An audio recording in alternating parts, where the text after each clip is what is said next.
Welcome to the 19th ESC Every Soldier Counts podcast.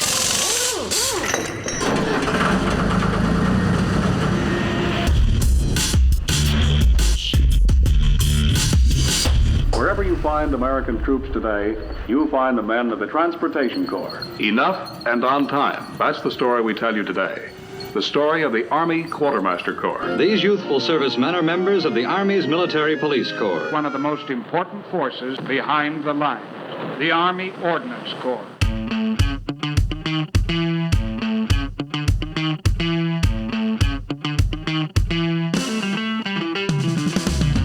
Welcome once again to the 19th ESC Every Soldier Counts podcast. Once again, I am Sergeant First Class Adam Ross, Public Affairs NCOIC for 19th Expeditionary Sustainment Command, and we have another great episode for you today telling a very unique story of a soldier who is in 19th ESC. We are talking today with Sergeant Tre Banda. Welcome to the podcast, Sergeant Banda. How are you today? I'm doing great. Thank you for having me on today. So we usually kick things off with kind of talking about how our guest came to be in the Army, and I understand you had a family connection to the Army that kind of brought you in. That is correct. So what was that family connection? My brother joined the Army, and that's what kind of brought the idea of joining. He went first to Alaska and just told me all the great things and opportunities out there for me. So I decided I was 21 years old with one child and another child on the way, and I said, what a great way to get my life going in the right direction, and none the least to join the Army. So, and you told me before you both grew up in Arizona, so he went from Arizona to Alaska, and that he liked that transition. Oh yeah, Alaska is one of those hidden gems that no one really talks about. Yeah, I hope to get over there myself one day. So, and you enlisted as 91 Golf, 92. 92 Golf. Excuse me. Culinary specialist. And had you been interested in the culinary world before? Or was that kind of just a spur of the moment thing? What was that? Honestly, it's kind of a unique story. So I joined the Army as actually an 88 Mike. Okay. So when I went to basic training, I failed the hearing test. Oh. And so I went through the med board process, and they said, hey, you can either become a 92 Golf culinary specialist or you can get med boarded. And I chose to stay in the Army and serve our country. And it was a great decision I ever made. I love the culinary field. I didn't think I'd love it as much as I do, but I do enjoy it, and it's carried over to my daily life. Now, me and my wife, we cook a lot, and I enjoy it very much so. Yeah, that is an interesting story. So is your hearing, do you think you have bad hearing, or was it just like a bad test, or what? I've always known I've been slightly, a little bit of hearing loss, tone deaf, essentially, right? But didn't know as bad as it was. So I got through MEPS, and then they caught it, thankfully, in reception at basic.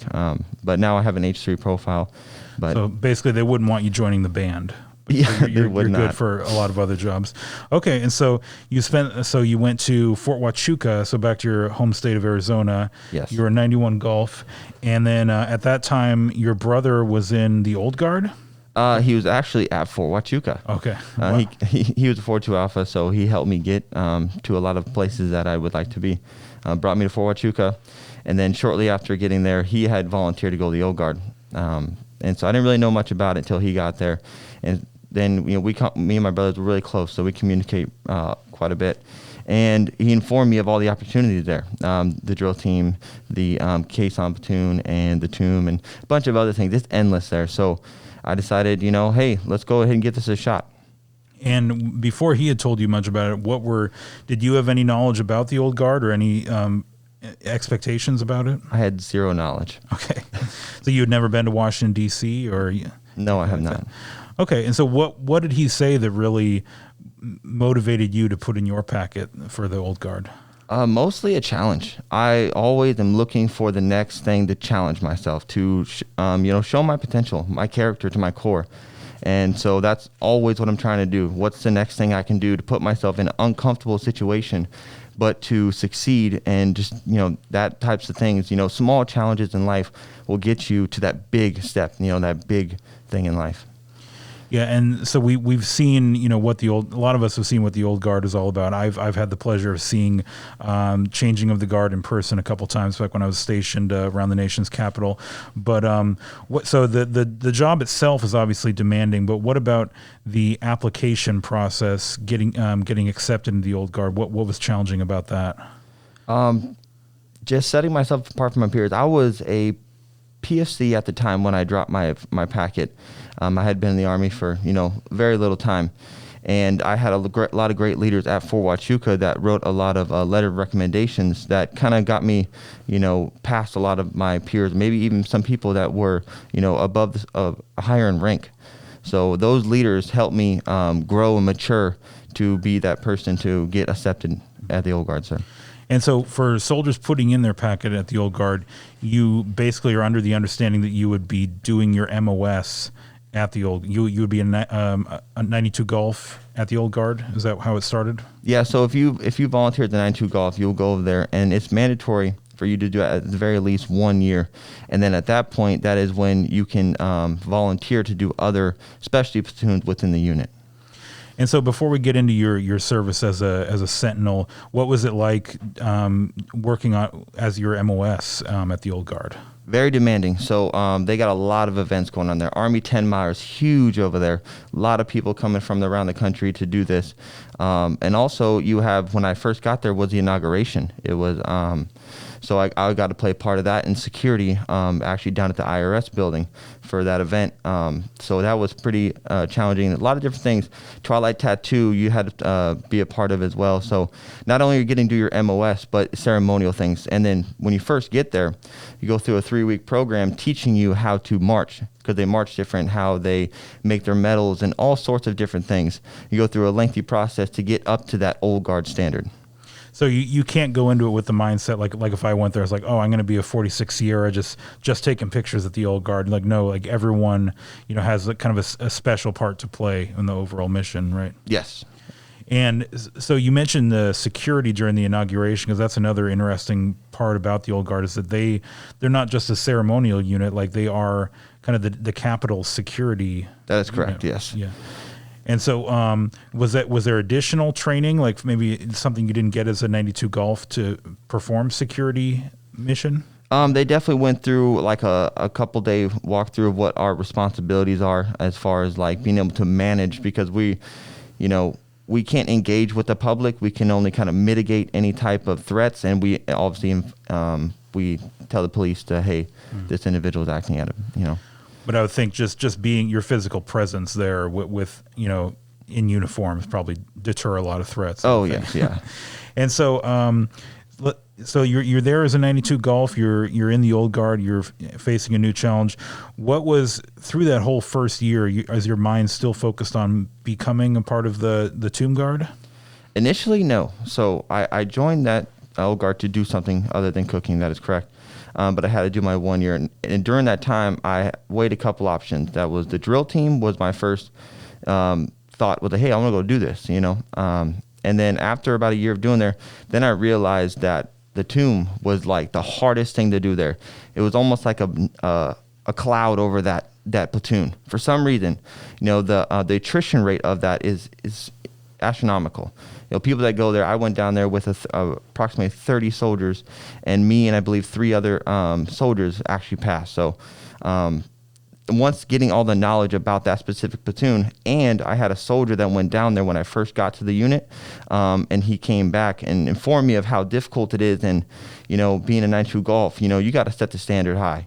We're not really looked upon as one of the greatest like MOSs, not like an infantry or something like that. So I wanted to prove to my soldiers beneath me that you can do anything you set your mind to. And what not the least was to go through and do the toughest platoon in the old guard. And as I understand it, you were the first 92 Golf to be a Sentinel? No, I am the 4th. The 4th, okay. Yes. But still not as well represented as some of the other MOS. Yes. I would think. And so, yeah, just take us through that then. What kind of preparation did you have to do before getting accepted into as a Tomb Guard? So I submitted the packet into the platoon. I did an interview process with their chain of command. And then once I got through that portion of it, you started a 4-week program is where they start breaking it down and going through even more in depth of uniforms and knowledge and marching, because you already learned about the old guard, which is it's similar, but I would say more dramatic. As you see, we do our heel clicks, and those are all things that have been done prior to us. So going through all that, and then once you've passed this portion of it, you can get, you get the grasp knowledge of what you're supposed to learn. And then at that point in time, you get assigned to a relief. There are 3 reliefs, and all of them are based on height. You have your 3rd relief, about 5'9" and below soldiers. Then you have 2nd relief, which I was on, which is about 5'10" and to about 6 foot. And then 1st relief, those are the tall ones. And so I assume those reliefs all serve together on the. How many soldiers are in that relief? I can't really give you the number, okay. But I tell you we're an infantry-sized platoon. So it works like a fireman schedule. So you'll work 27 hours on, you'll get 24 off, and then so on and so forth throughout it. And at the end of that first 5 days, you have on, off, and so on and so forth. And the last 4 days, you'll be off for the 4 days. And then on the 9th day, you'll actually come in and get trained up and go on the plaza and go through the ceremony in preparation for your work cycle. Wow, so that's a very challenging work schedule, I can imagine.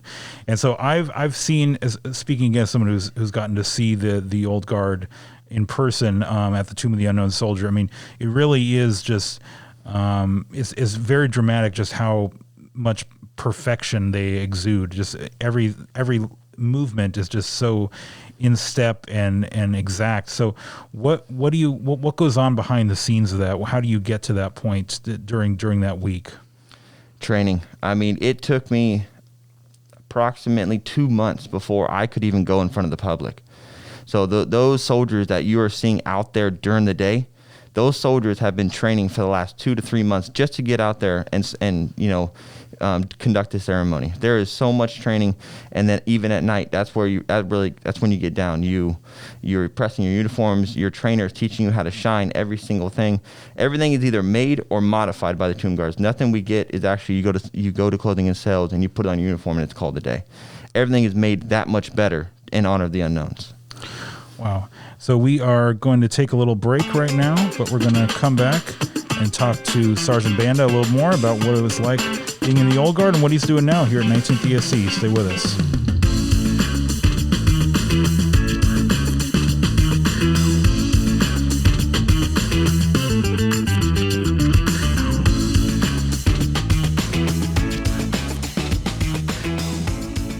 Hey Team 19, we are here to thank you for continuing to do the right thing as the fight against COVID-19 continues. The recent rise in COVID-19 cases shows that we cannot become complacent. We must ensure that we do everything we can to protect ourselves and our communities. This is so we can protect our bubble and be ready to sustain the fight tonight. We can accomplish this by continuing to follow the core tenets. Wear a mask whenever required.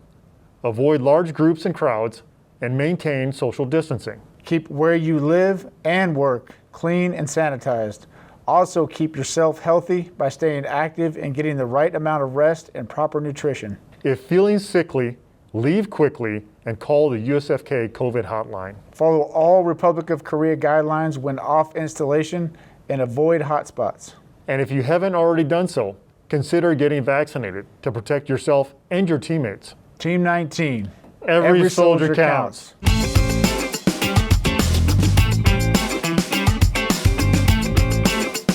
When we left on the break, we were talking about the immense preparation you have to do at the Old Guard. And so something that's always kind of fascinating to me is like in the Army, like you rarely have an audience, like especially like you do at the Tomb of the Unknown Soldier at Arlington National Cemetery. You have people who may have traveled great distances primarily to see what your fellow soldiers are doing. So is there some of an element of kind of like stage fright, or are you nervous before you go out there? Yes, that was one of the hardest things to get over. You kind of have to have your blinders on and focus on what you've been focusing on for the last 3 months to get you to this point to go out in front of the crowd. But it never changes. Every time I stepped out of that door, you go into mode, and you still get nervous. You still get those jitters, and walking down that path, almost, it takes your breath away. And that right there is one of those things that like keeps you going through those long nights. And you think about all those moments and those war heroes that come to salute the unknowns and to do wreath ceremonies and such. That is your motivation right there. And let's talk a little. I mean, you're obviously an expert on the Old Guard. I've only read a little bit about this part of it, but kind of the origin of the guard in front of the Tomb of the Unknown Soldier, how that started. Could you give us a little brief on that? Yeah. So the Tomb of the Unknown Soldier wasn't always guarded. Now, at one point in time, these photographers and such were charging visitors of Arlington National Cemetery to come and take photos in front of the tomb. And there were people that would take actually chips of the marble off of it. And there was a Arlington National Cemetery employee who decided to say, hey, we need to, like, this is not okay. This is not what it was meant to be. So he decided to post himself, right, and to guard it throughout the night. And then the 3rd Cav unit, the Army, caught wind of it, like, hey, this is our soldier. So they decided to 3rd Cavalry unit to take over to guard the unknowns. But even then, that was only during the daytime. Still at night, people were coming over the wall and disrespecting the tomb. And then at that point in time, the Old Guard took ownership of it and decided to guard it 24 hours. And what do you remember what time that was? What year? When it started as like a full-time thing? Well, we'll fact check that later. Yeah, no worries. But I'm looking through some of these pictures of you in uniform, and it really, I mean, there's no more impressive uniform than the Old Guard uniform, and it's really, we've seen the pictures of, it's rain or shine. We've seen the pictures of the Sentinels there in a downpour of rain. What are your memories of braving the Washington D.C. weather during your job? There were a few times there were torrential downpours. To be honest, my shoes, those shoes those shoes took me 10 months to get to even pass. So, and every time it rains, or even if it gets hot, it bakes your shoes like an oven. Or when it rains, it just floods it and all the polish comes off. So, they're great. They're iconic photos, but it takes a long time to get back. Yeah. So. Absolutely. And so you're wearing the one of the rarest badges in the Army, the Tomb Guard badge. So there's, I think you said the number for me before. There's only 600 some soldiers who approximately right now, yeah, about 680 some. So what are some of the reactions you get wearing your OCPs and people see that badge? A lot of people don't know what it is. It's not well known. It is one of the rarest badges in the United States military. Only 680 that we talked about, and I'm badge number 672. A lot of people think it's a laptop. They think I'm IT, but I can kind of see that now, and that you mentioned. Yeah. So, and then they asked me, "What is that?" And I explained to them, and even after explaining to them, they don't really know. So I kind of have to just, have you ever been at Arlington National Cemetery, and kind of walk through that story, and then they're very appreciative. And just looking at some of these other pictures, so. You inspecting the rifle. So that's one of the parts of the whole experience that I'll never forget, just the sounds of checking the chamber and all that. So what do you remember from that part of the ceremony? So to get to that point of the guard change and actually inspection of the rifle, very long process. And you have to do a lot of training, and they call it weapon strength training, and so you have to do different movements and holds and stuff of that nature, and you do that all the time, practicing in front of a mirror. And then those weapons, we clean them every single day, every single night, no rust. And then not only that, we actually make the stocks. So we actually carve them out to make them to where we can do those types of movements. Wow. The pistol grip we shave off, sand it down, we stain it and poly it. And to make one of those stocks, it takes about 2 months or so to get it actually out the door. So it's a lot of memories in the paint booth working on those stocks. And before we transition to your time here in Korea, we have these great pictures of your farewell ceremony with the Old Guard. What can you tell me about that ceremony and what they do? Yeah, so that's the last walk ceremony. At the end of your time down there, they conduct that, and your family's invited. This is the first and only time your family will be authorized to walk on the post or on the plaza. And at that point in time, it's a unique process because you have a lot of people that you've been training. Once you've passed, your job now is to train the future tomb guards. So a lot of times it's a sentimental thing, and you bring those soldiers, and one's going to be your walker, one's going to be your changer, so on and so forth. They post you. You do a 30-minute walk in the morning, and then plus it's not in front of the crowd, so it's just for us. It's not for a show, it's not for anything. It's just for the tomb guards and to pay respects, your final respects to the unknowns.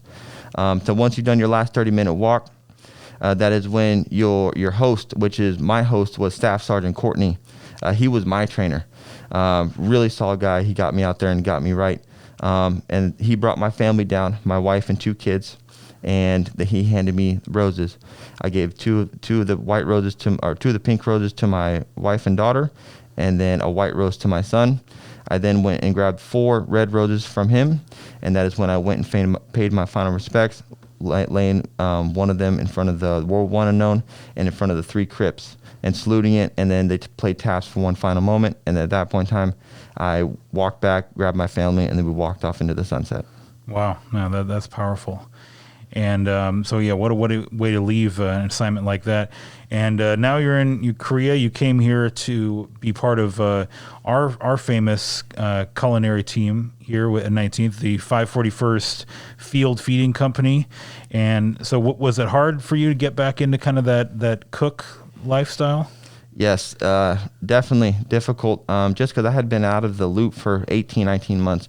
In culinary, things are changing every day. Every month there's put something else out. So I had to get back in the books, get back on the ground run, hit the ground running, and kind of catch up to what all these other people have been doing while I've been being a tomb guard. So it was definitely difficult to get back. Yeah, I'm always kind of in awe of the culinary soldiers we have here, just how much, the mission never slows down. You have the next meal coming up. We have several defects here in Area 4. A lot of people don't realize, we run, 541st is even up at Yongsan, right, running that one up there. And so what have been some of the new, how have you added to your culinary toolbox while you've been in Korea, do you think? So I got a unique experience up at Rodriguez Range. I was up there for approximately 40 days, got out there, served in the field, and that was pretty unique. Being in Korea, it's with the delivery and the orders and working with Korean nationals and a lot of different rules that I had to learn from getting here. That was the biggest challenge that I had to overcome since arriving to Korea. Yeah, I can imagine that's a big transition. Yeah, we have really some awesome Korean teammates, I know, and then the defects. You see the soldiers wearing the 19th patch, but you always see our Korean nationals there too, helping with that mission. And so you were able to bring your family here to Korea. And had they ever traveled internationally before you got here? No, this is their first time. And so not everyone's able to bring their family here. It's something that they were able to do more. Now they're building more housing here on Camp Walker. What can you tell us a little bit more about the experience of bringing your family here and what's like, having kids, and a spouse here in Area 4? Well, I will say coming to Korea during the pandemic was extremely difficult. I was put on hold for approximately 6 months, multiple deferments.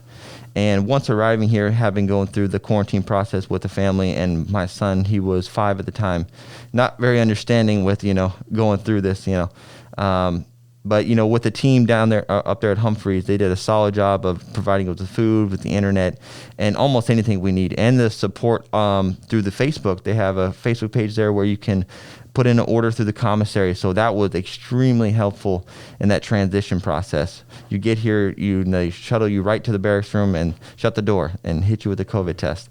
After that, 14 days, we come down here to Area 4 and didn't realize how big it was. I underestimated how large Daegu was and how many opportunities there are here and the things that are available to you. eWorld, me and my family were a big eWorld fan. We actually got season passes. We love it so much. Oh, really?